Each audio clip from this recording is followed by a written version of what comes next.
Open the door. Compliance inspection.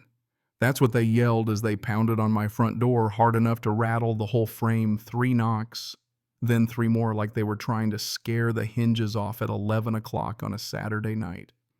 I mean, tell me who knocks like that at this hour and expects anyone to believe it's official business. Right then and there, before I even got out of bed, I knew something wasn't right. Bare feet on cold hardwood, I crept down the hall, listening to those goons keep pounding steady, cocky, like they were just daring me to call their bluff. I peeked out the window, keeping the curtain just cracked.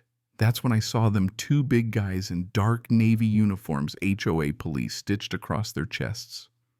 Tactical boots, gear belts, weighed down with stuff they had no business carrying, tattoos snaking all over their arms like body armor.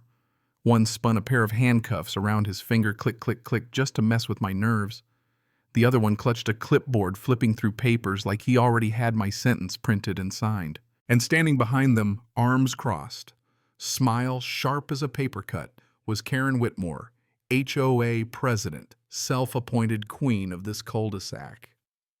Her lips barely moved, but you could see the satisfaction beaming off her. Finally, she'd cornered me, or so she thought. No squad car in sight, just a black SUV with hazard lights blinking on my lawn. No real badges, no police radios, nothing that looked even halfway legit, not cops, not even close. The pounding came again. Sir, this is an official compliance inspection. Failure to cooperate is grounds for immediate arrest. Yeah. Immediate arrest, like I was going to take that seriously. I slipped my jacket on, felt for my wallet, ran my thumb over the edges of my FBI credentials. They had no idea who they were trying to mess with. I turned the deadbolt slow, savoring the sound, opened the door just enough to see their eyes, and gave them a smile. You boys really want to do this tonight? The porch light made their faces look meaner shadows hiding their eyes. Vince, the tall one, beard tattoos running up his neck, glared at me like he was itching for a bar fight. Brad, his partner, broad shoulders, shaved headscarf from ear to jaw. If these 2 ever wore real uniforms, I'd eat my badge. And Karen! God! She grinned even wider. Daniel, you've ignored 3 citations.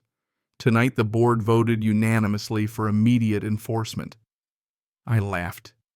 The board? Or just you and your 2 hired friends? She didn't answer. Didn't have to. You know the type. Bullies with clipboards obsessed with grass length, measuring cracks in driveways, threatening fines for trash cans left out 2 minutes past pickup. Karen loved her power, but it was all in people's heads. Folks let her push them around because they were tired, busy, or just scared of conflict. But me, I was raised to stand my ground. My dad wore a badge, my mom taught school.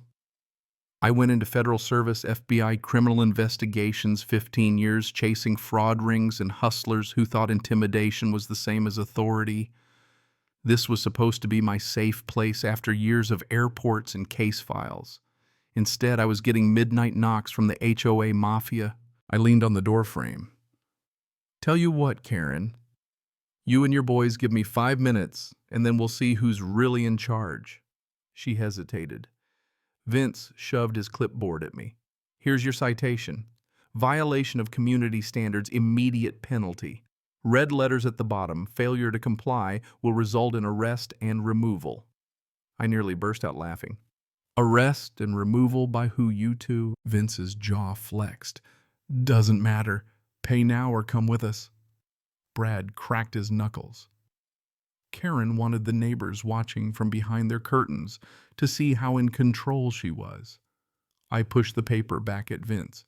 This isn't worth the ink. Karen snapped. You don't get to decide that the board has spoken. I just smiled. Was that in a conference room or your kitchen table? That's when I pulled it. Slid my badge out, flipped it open, slow. The porch light glinting off the gold Federal Bureau of Investigation, Special Agent Cooper. You 2 are impersonating law enforcement. That's a federal crime. And Karen, what you're running here looks a lot like organized extortion. For the first time, nobody said a word. Vince went pale. Brad looked like he was thinking about bolting. Karen's smile cracked, just a hairline fracture, but I saw it.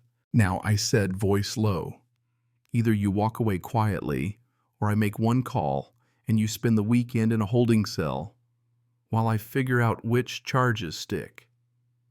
More silence. I could feel eyes behind every curtain. "Move that SUV off my property. And tell your little bored next fake cop who knocks here leaves in cuffs." Karen's lips pressed into a line.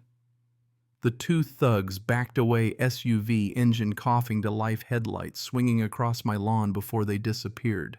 For the first time in weeks, my street was quiet. But I knew that wouldn't last. Karen doesn't quit, she doubles down. Next night, that same black SUV rolled by slow tinted windows, fake blue and red strobes clipped to the dash. No city markings, no real plates, just flashing hazard lights as it crept by like a shark. I started logging every drive-by. Every bogus citation snapped a photo. Karen was betting intimidation would work, but she'd never dealt with someone like me. Then one night, Tamara Lewis, single mom, 2 kids, rang my bell clutching a foreclosure threat. "I can't lose my home agent, Cooper. What do I do?" Her voice was shaking. Her kids standing behind her, little silhouettes in the porch light. I promised her, "Nobody's taking your house. Not on my watch." That night I spread every citation, every note, every photo across my table. Patterns jumped out. Karen's fines targeted the vulnerable seniors, single parents, people least able to fight. She was the wolf picking off the sheep. I ran company filings on the compliance group printed on the SUV shell, LLC 6 months old. No security license owner, Karen Whitmore. Fraud, intimidation, all dressed up as community standards. But files alone wouldn't break her. I needed witnesses. I made a quiet circuit, knocking on doors, collecting stories. Mr. Franklin, the old vet, cited for his weathered flag. The Hendersons fined for cracks in their driveway. Tamara threatened with foreclosure. Everyone had a story, and once they saw my badge, the silence started to crack. Old Mr. Harris pulled me aside. "You go after her son, and you won't stand alone." Still, Karen was clever. Soon the rumor mill fired up. At the mailbox I overheard, "They say Agent Cooper pulled a gun on those officers." By Monday, my FBI boss called me in. "Complaint's been filed, Cooper. Witnesses allege you threatened private security with a firearm. You're benched till this clears." I didn't bother protesting. I knew whose fingerprints were on that. Karen had weaponized my own agency against me. The SUV circled slow, neighbors whispering. Texts started flooding my phone. "You're finished. Go back to the city." Psychological warfare, pure and simple. But see, I'd studied this playbook. I knew how to flip it. I got copies of those sworn statements. Shaky signatures, lies that didn't line up, even a claim I brandished a shotgun. I don't own a shotgun. Piece by piece, I built a file. But the damage was done. Neighbors stopped waving. Fear settled over Willow Creek like a fog. One night walking Max, my old lab, the last neighbor who still trusted me, I saw lights in Karen's window, shadows moving. She wasn't just an overzealous president. She was running an organized scam, and if I didn't stop her, good people were going to lose everything. I dug into the SUV, Virginia plates, half covered in mud. Ran the numbers through a DMV contact, Community Compliance Group, LLC, P.O. Box owner Karen Whitmore. She'd built herself a shell company, an enforcement arm, answerable only to herself. Fraud, extortion, impersonation, all clear as day. But I needed neighbors to stand up. I started with Franklin. I fought in Korea, Daniel. I faced real artillery. But this clipboards and uniforms, I just want to keep my head down. That's why she picked you, Frank. But she's not the law. I gathered more evidence. But everyone was scared. Don't put my name on it. Don't make me the target. That was Karen's real weapon, fear. But fear cracks. One night, Vince tossed a fresh citation onto my lawn. Final warning. Forced removal. That's when I knew it was personal. In court, neighbors who once crossed the street to avoid me now sat together, Judge Harmon presiding. Karen's attorney painted her as a saint, me as a menace. said I abused my training, falsified evidence. But I stood up slow and steady. This isn't about me. It's about a woman who built a fake police force and used fear to shake down her neighbors. Alvarez, real cop, real badge, handed in the proof, the SUV's registration company records video of Vince bragging about the boss lady. Tamara told the court about foreclosure threats, Franklin about flag fines. One by one, their voices chipped away at Karen's armor. Even Alvarez testified none of Karen's officers were licensed or certified. It was intimidation, plain and simple. That's when Karen snapped. He's FBI. He can fake anything. He's the real danger. For the first time, the neighbors looked at her, not me, and saw the truth. The judge slammed his gavel. Authorities suspended Mrs. Whitmore pending criminal charges for fraud and impersonation. My record cleared. But Karen's story wasn't over. The flyer started crude black and white Daniel Miller, the real threat. Lies about me, about my marriage, about the case. Tires slashed, bricks through my window, anonymous threats. Karen may have been in a cell, but her network was alive and nasty. Neighbors started second-guessing. Some wanted to hide, some were just tired. But the final straw was a dead crow nailed to my fence post, a message straight out of gangland. That's when Alvarez called for federal marshals. I set up my home as a command center, charts, photos, names, threads, tying it all together. That's when I found the real link, Redwood Development Group. All those fines, every dollar funneled through Karen's enforcement straight to Redwood, a laundering front to organized crime at the neighborhood level. We staged violations, rigged hidden cameras, recorded threats. Tamara, terrified but brave, handed me an envelope, emails from Karen payoffs, and a name, Leonard Brooks.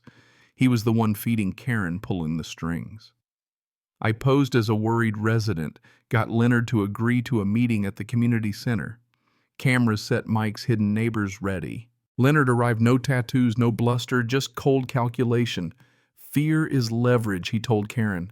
Those who resist, we make examples. That was the smoking gun. I stepped out, badge gleaming, Alvarez flanking me. Funny thing about property values, Leonard, when the FBI seizes your assets, they plummet fast. Chaos then cuffs Karen, Vince, Leonard, all in custody. That night felt like stepping out of a storm cellar after a tornado. Neighbors smiled again. Tamara's kids rode their bikes. Franklin lowered his barricades. Justice rolled forward. Karen got 6 years. Vince and his crew even longer. The HOA got rebuilt. Tamara made president. I told the crowd at our next picnic, you stood your ground. You refused to be broken. That's what makes a neighborhood. But as the sun set and Max finally napped in peace, I found an envelope slid under my door. No return address, just a black card embossed with an oak tree and stars. No note, just a warning. This fight wasn't over. Maybe it never will be. Tell me, what would you have done? Would you fight back or keep your head down? Drop your story in the comments. Let's talk about justice and what it really means to stand up to power right here in your own backyard.